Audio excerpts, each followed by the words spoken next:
Hi, I'm General Booty. I'm the quarterback at the University of Oklahoma, and you are now tuned into the greatest podcast on turf. Enjoy. What is going on, you guys? Welcome back to this week's first full episode of the greatest podcast on turf. I'm Anthony. I'm Ryan. Today we are back with our Week 6 fantasy football stardom sit-ems. Now, we've been pretty good on the year. There's only been a couple bad ones, couple sits that went good, and a couple starts that shit the bed. There's only really been a few. So we're getting on track. We're back. Don't forget to like the video. Subscribe to the channel if you guys are new here. You guys absolutely crushed it last week. Keep subscribing to the channel. And who was your stardom quarterback this week?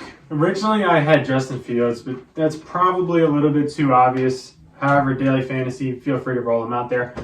My stardom quarterback this week, this is a guy that, if you're in a 12-team league or your quarterback might be banged up, you can kind of rely on Dak Prescott going against the Chargers. Dak Prescott has been hearing a lot from everywhere. Just like he always does for whatever reason. He threw 3 picks against the Niners, and he is definitely hearing it. CeeDee Lamb is hearing it. All of the Dallas Cowboys are hearing how bad they are, how fraudulent they are. Now they're playing against a team that is the most fraudulent team in all of football besides the Vikings. Yeah. Historically, they Chargers definitely are. suck. Yeah, and they're at home. I thought it was in the Chargers. No, it's in Dallas. Are you sure? Unless I wrote it wrong. I might have wrote it wrong, but... I'm like almost... Okay. All right. All right, it's in L.A. Mess that up on the best bets. Oh, well. Doesn't matter. It's still in the Dome. I'm not worried about the Chargers. No. I think Dak has a game. The Chargers' defense isn't good at They're all. Kellen Moore ain't going to draw up anything, So give me Dak Prescott against the Chargers this week. Yeah, this is my stardom quarterback this week is, again, if you're in a deeper quarterback league, super flex, 12-team league. I mean, the quarterbacks on bye this week are Jordan Love and Kenny Pickett, so you probably ain't starting those guys week to week, especially the way Jordan loves him. It's Matthew Stafford, though, of the Los Angeles Rams playing against division rival Arizona Cardinals. Now, yeah, it's a division game, but the Cardinals' defense has been getting exposed the past few weeks. The Rams looked pretty good, and Matt Stafford is playing at a pretty high level, I feel like. The offense is clicking. The offensive line is buying him some time that he needs. They've kind of been throwing the ball around the yard. They got Cooper Kupp back. Puka Nacua is playing out of his mind. Tutu Atwell is still there catching touchdowns in the red zone from the 1-yard line. And Kyron Williams has emerged to be a solid running back. The Rams have been kind of a shocking team this year. I know they shocked me. I did not think that they were going to be good this year. Ryan was confident in the offense. I wasn't at all. But they seem to have proved me wrong. I like starting Matt Stafford this week. If you're playing daily fantasy, might be pretty cheap on there. And if you're in a deeper quarterback league, pick up Matt Stafford and start him. Like, if you have a Deshaun Watson this week who might not play, or if he does play, he's playing against the Niners, start Matthew Stafford. There's some tough games this week where it's like, okay, starter has a tough matchup. He's not one of the upper echelon quarterbacks. So Matt Stafford is a pretty good option this week playing against the Cardinals. Jumping over to the sit-em side, I'm sitting C.J. Stroud this week. I need to find a sit-em receiver, so sorry to cut you off, but I still got to find a sit-em receiver. Thanks. I'm sitting C.J. Stroud this week against New Orleans. C.J. Stroud is a guy he's been pretty solid this year, and he's probably seen some starting lineups. Last week against Atlanta, he didn't do too much. And going against New Orleans, I don't love the matchup. If you are in a super flex, C.J. Stroud is obviously a pretty good quarterback too, even against New Orleans. But in single quarterback leagues, I feel like there's guys that I would rather start. I would rather roll out a Dak Prescott, even though he hasn't done as good as C.J. Stroud this year. New Orleans is a pretty good defense, and I wouldn't really love that if I was playing with C.J. Stroud. New Orleans defense has been solid all season. Secondary is really good, and linebacking core is veterans. Cam Jordan's still there, so it's a defense that I wouldn't want to mess with, and I don't trust the rookie and C.J. Stroud against them. However, after the bye, you got Carolina. They're a decent defense too, but they suck. Respect. I'm sitting up against New Orleans this week. Yeah, moving on to sit-em quarterback this week. It's kicking the dog because the guy might not even play. But, I mean, you're sitting Deshaun Watson. I mean, yeah, they're coming off the bye, but he still hasn't practiced. He didn't practice today because of the shoulder injury. He's still battling the shoulder injury. Even if he does play, he's not going to be playing 100%. And he's playing against the best team in the NFL with the best defense in the NFL in the San Francisco 49ers. It's a bad matchup. They're going to be able to shut him down. I think if this is going to be a defensive game. I mean, the Niners just hung up whatever on Dallas, who's a really good defense. So that wouldn't surprise me. But either way, Deshaun Watson's not healthy. So if Deshaun Watson plays, do not start Deshaun Watson. Jumping over to the running back side, my first stardom running back this week, it's James Cook against the Giants. Last week, he did nothing at all against Jacksonville. 5 carries for -4 yards. Damn. Just not good at all. Nope. I think he bounces back against the Giants this week. It's extremely positive game script. They're going to get out early and often. The only problem is if they take out starters. That's the only way I feel like James Cook doesn't have a decent day. Yeah.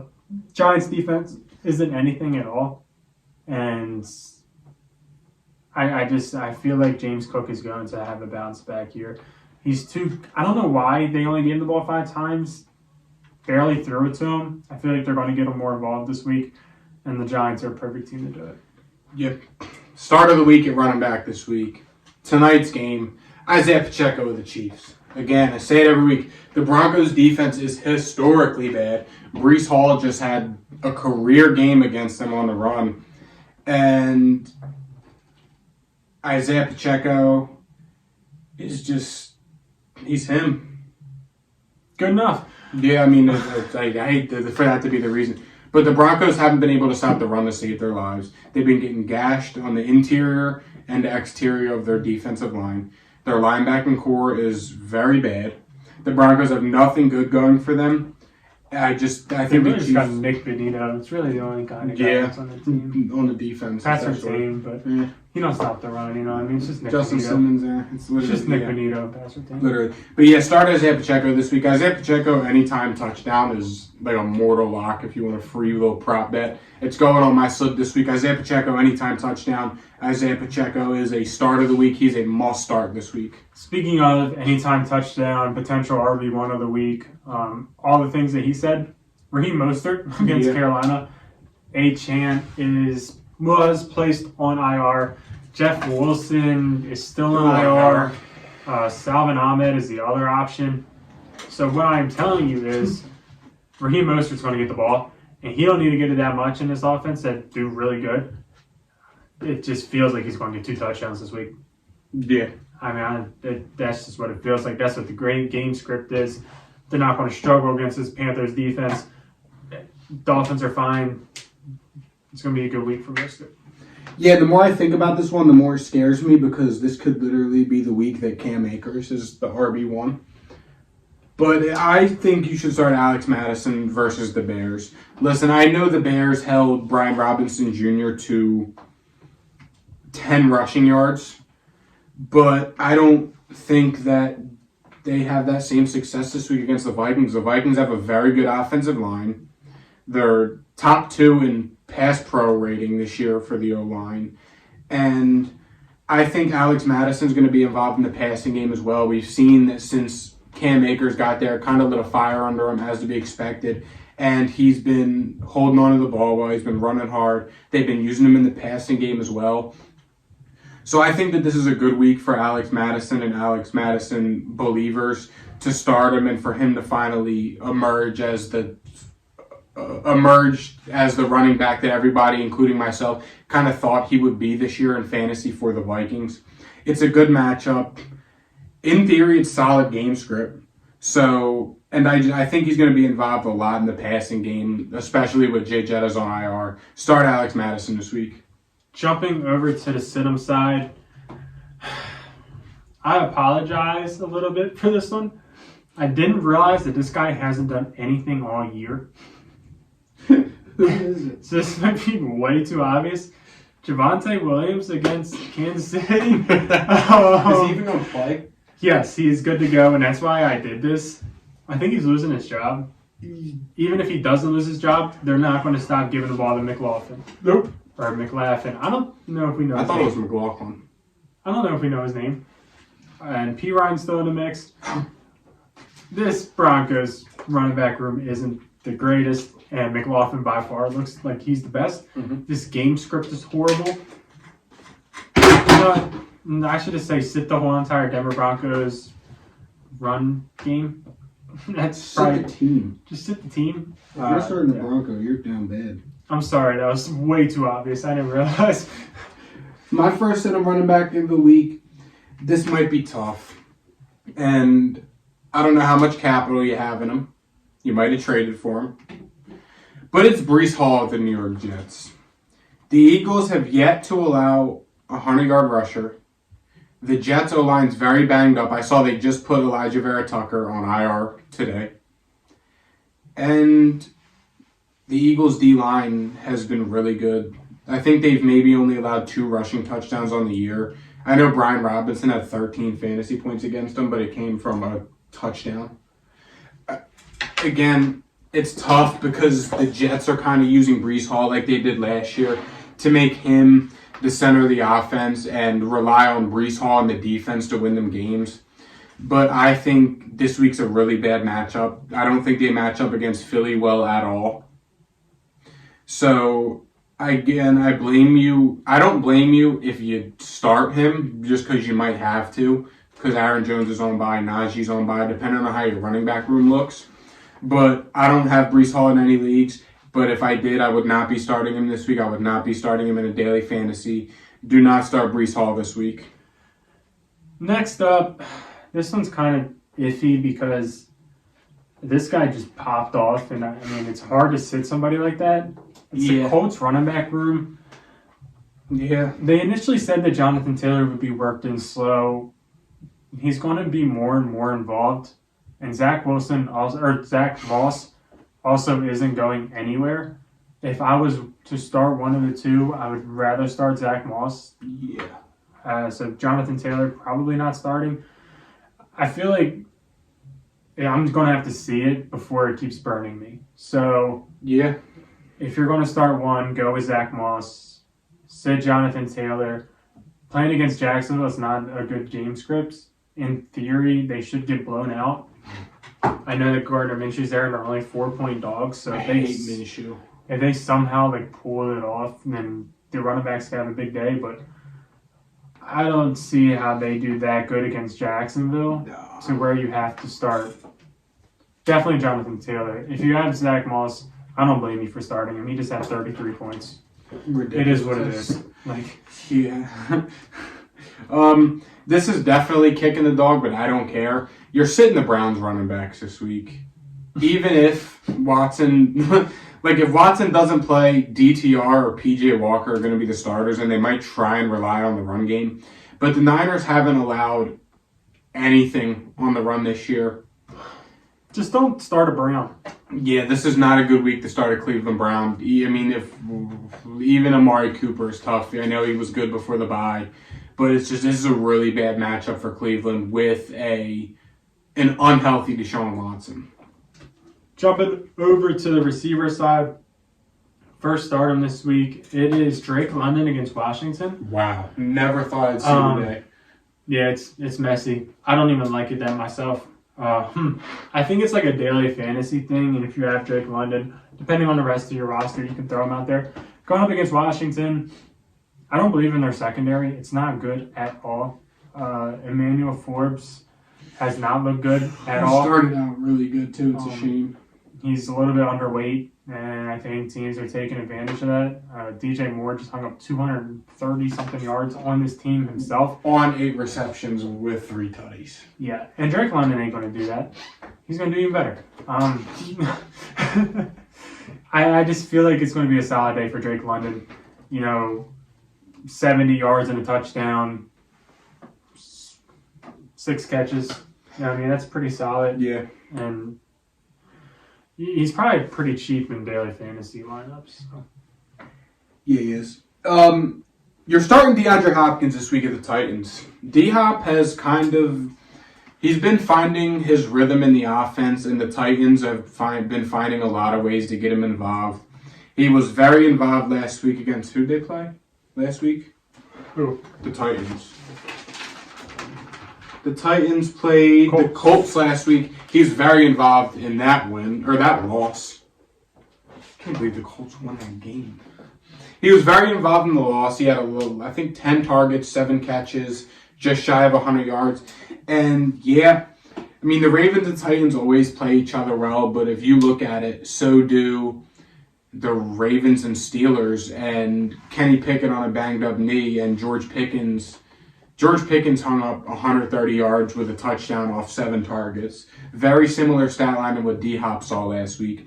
And I think that Mike Vrabel is going to pick up on that and try and get D-Hop open down the field, try and get him open in space, and use him heavily, because the Ravens are always pretty good against Derrick Henry. So someone on the offense has to produce. It's going to be D-Hop. You don't have much capital in him. Start him. Speaking of don't have much capital in him, start him. Adam Thielen going up against Miami. He's only 68% started in sleeper leagues right now, so I feel like that number needs to be improved to the 90 percentile. Probably. Going up against Miami, it's not the best matchup. However, if they get blown out, he's still going to have a productive day in the second half.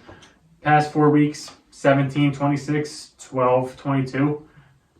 I mean, if you drafted Adam Thielen, you are really, really happy right now. Yeah. And I feel like it's going to be similar production against Miami. He's probably borderline wide receiver 1. He's probably like in that range of like wide receiver 10 to 15, I would say. And he's wide receiver 10 right now, and I think he's going to finish around there this week. So yeah, he's been balling, and I would ride till the wheels fall off. Yeah, I think you have to. You're also starting the Tampa Bay Buccaneers wide receivers this week. Now, Mike Evans is dealing with the hamstring. Not sure his status. I think he was limited today. And Chris Godwin has also been very good this season. Baker's looked really good. I know the Lions' defense has been looking pretty good. I know that they've been very good against the run. But that's why we're starting the Bucs wide receivers. We saw what Adam Thielen did to him last week. What did he hang up? 20 fantasy points on him? 20 plus? 22. 22 points. He had a lot of targets, a lot of catches, over 100 yards. I mean, this could be a game where they're kind of just throwing the ball around the yard. The Bucs probably aren't going to be able to get a rhythm going in the run game, as we've seen from them this season due to their tough schedule. So they're coming off the bye. Mike Evans is getting healthier, and Baker's looked good. I mean, all signs point to this game to be a high scorer. Tampa could even pull out the win depending on Jahmyr Gibbs, who's been a non-factor, and Amon-Ra St. Brown, who was limited at practice today. But I think I would you got to start Mike Evans, obviously, but even Chris Godwin, there's been some questions with starting him every week or not. Start the Bucs receivers this week. It's simple as that. Jumping over to the sit-em side, first one is a little bit of a probably luxurious one that I don't blame you if you start him. Deebo Samuel against Cleveland. One, the matchup isn't good. The over-under this week is like 37. Yeah. It's as well. Doesn't scream high-scoring affair. And I feel like the wide receiver 1 in San Francisco is Brandon Ayuk. So when you combine these things, it's even supposed to rain, I believe. So when you add up everything together, potential bad weather, definitely if it's bad weather, I'm not starting him. Tough defense, low over-under. It just screams a midday, and I'm probably sending out Adam Thielen over Deebo. Yeah, I mean, I don't hate that. I mean, it's some people would probably say I'm crazy, but that's what I would do personally.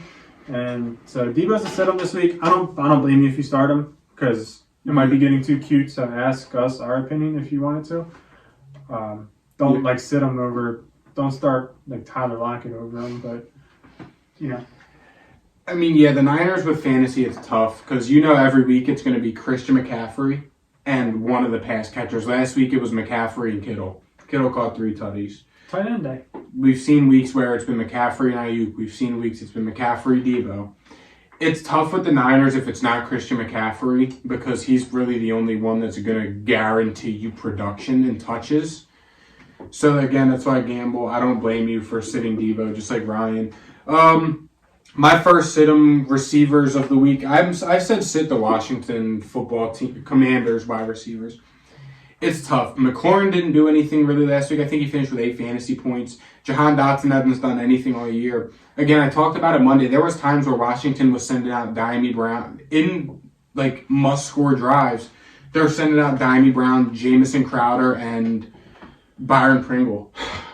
Like, I mean, Dotson could be in the doghouse, but it's extremely hard to believe $17, $20 million a year Terry McLaurin's in the doghouse. I don't know what it is. I guess Eric Bieniemy might just be trying to be the Chiefs and spread the ball around, but that's not what you do with this personnel. Again, it is a tough matchup against a Falcons defense and a Falcons secondary that's been pretty solid all year. Safety play has been good, cornerback play has been good, and Washington has been very, very bad at times this year. So I think you sit the Washington receivers confidently. My final sit-em pass catcher is Darren Waller going up against Buffalo this week. Last week he did decent against Miami. However, I don't like Darren Waller that much in fantasy. Going up against Buffalo, if Daniel Jones doesn't play, Tyrod Taylor is probably going to be force-feeding him the ball because he did it back in Buffalo with Charles Clay. Oh, my God. That's gross, ain't it? Charles Clay. He's going to get the targets, and if you're in a position where that's all you need, it's all you want, you're in a PPR or tight end premium, I wouldn't blame you for starting him because I feel like he's going to catch the ball 6 times for 30 yards. I'll take 9 points out of him. Shit. Yeah, I mean, that's what I think he's going to get this week because the Giants' offense is going to be horrible. There is a very decent chance that Buffalo just takes out the middle of the field and just makes Tyrod Taylor pass it on the outside. I think it might get messy. I would rather start a Logan Thomas over him, who is playing against Atlanta. Yeah. Atlanta's secondary. Really bad. They're really bad against tight ends. Yeah, tight ends are not very good. And Logan Thomas is sitting out there in some fantasy leagues. I literally picked him up this morning off of waivers. So Logan Thomas, I'd rather have over Darren Waller. Yeah, and for my final sit-em receiver of the week, Nico Collins. I know he's had a really good year. He's beat pretty much most of his career highs. Only been in the league a short amount of time, I get it. But again, it draws the Saints matchup that's been pretty good on all facets of the defense. I mean, again, playing the Saints defense as a rookie quarterback is similar to playing against like the Ravens defense. Like they're going to have success no matter what, and they're going to try and expose a rookie quarterback. Tank Dell is probably not playing this week again with the concussion. So it is Nico Collins. He is the receiver one. But again, Marshawn Lattimore's out there to cover him if he's on that side. Honey Badger's over top. Tyrann Mathieu playing over top, who just had a great game against New England. Is it Marcus May on the other side? Marcus May is suspended, I think. I don't know if he's going to say. I saw he got suspended a little bit ago. But yeah, Sid Nico Collins this week. It's not a good matchup. Thank you guys for watching. Don't forget to like the video, subscribe to the channel if you're new, and we'll see you guys tomorrow. See ya. Peace.